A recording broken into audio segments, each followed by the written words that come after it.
Bien, establecemos comunicación ahora nuevamente con nuestro compañero Iván Páez, porque queremos saber esta información que evidentemente es muy importante, sobre todo a la hora de hacer compras. ¿Van a subir los precios de la canasta básica de alimentos considerando el aumento en el salario mínimo? Iván, buenas tardes.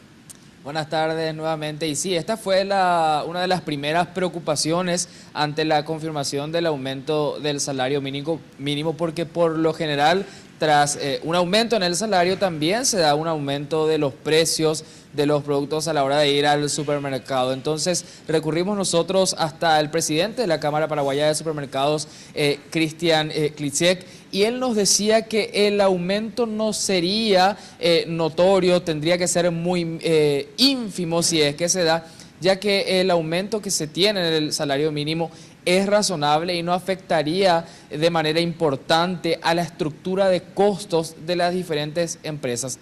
Él nos decía que hay muchas familias productoras en la zona rural que no tienen un salario mínimo, así que en este caso, en este tipo de productos que tienen que ver con verduras, frutas, artículos de primera necesidad de este tipo, no tendría una afección, no tendría que haber un aumento. Sí, en el caso de algunos productos que ya dependen de la mano de obra, en donde sí hay una importante cantidad de personas que trabajan detrás de la producción de este tipo de productos. Esto es lo que decía el presidente de la CAPASU.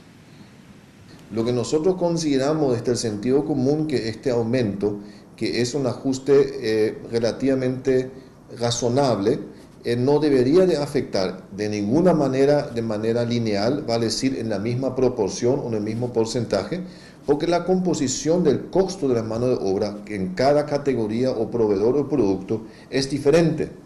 Las empresas o industrias que tienen mayor cantidad de mano de obra para la elaboración de sus productos tienen un mayor impacto y otras menor.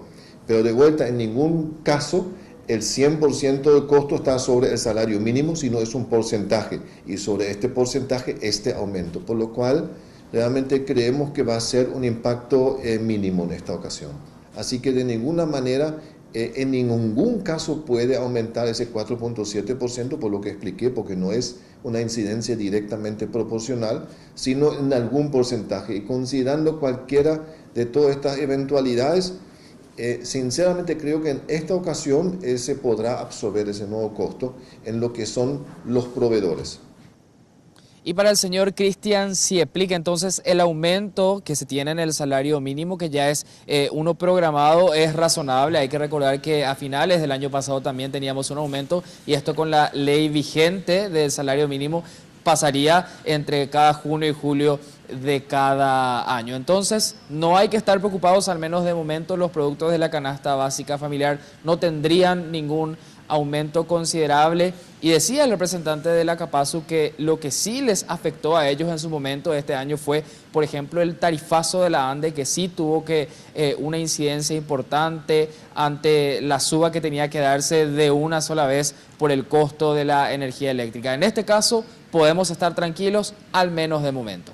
Bien, gracias Iván, muchas gracias. Simplemente para precisar, entonces a partir de julio empieza a regir este nuevo salario mínimo.